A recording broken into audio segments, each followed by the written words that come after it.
they call Maya, M-A-Y-A.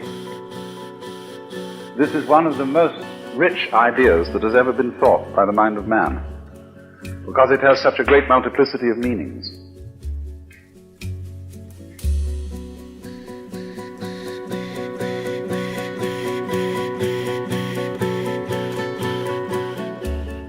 That it all has a dreamlike quality, and that the highest ideal to which man can aspire is to escape altogether from this sort of physical existence which they call samsara, the round of birth and death, and to disappear into a state of rather diffuse consciousness wherein the individuality vanishes and one is simply suspended forever, or in a kind of timeless time, in an infinite ocean of faintly luminous mauve jello.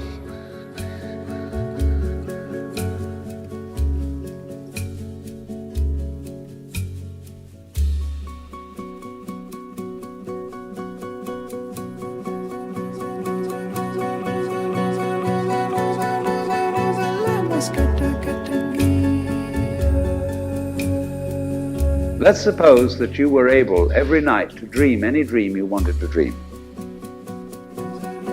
and that you could, for example, have the power within one night to dream 75 years of time, or any length of time you wanted to have. And you would naturally, as you began on this adventure of dreams, you would fulfill all your wishes. You would have every kind of pleasure. And after several nights of 75 years of total pleasure each, you would say, well, that was pretty great. But now let's have a surprise. Let's have a dream which isn't under control, where something is going to happen to me that I don't know what it's going to be. And you would dig that and come out of that and say, wow, that was a close shave, wasn't it? And then you would get more and more adventurous, and you would make further and further out gambles as to what you would dream. And finally, you would dream where you are now.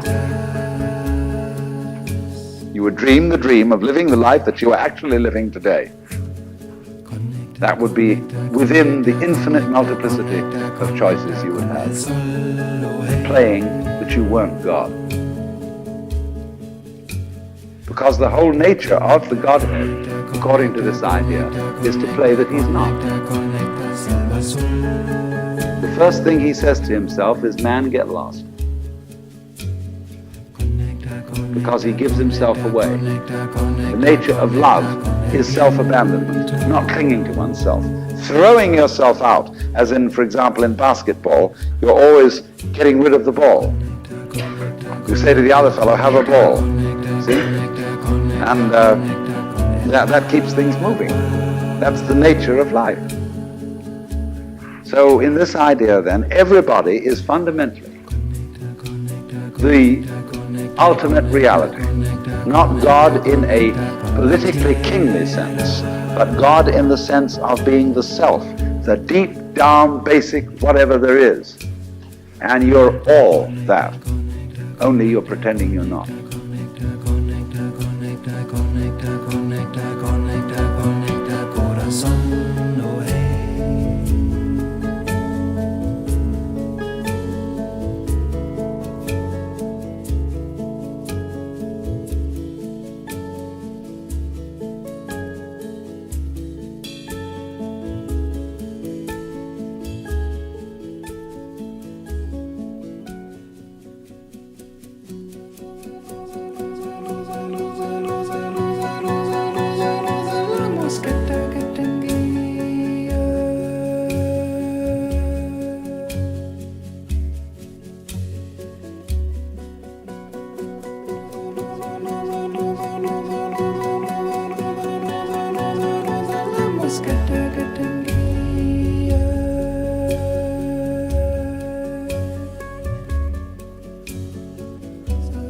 Rosa.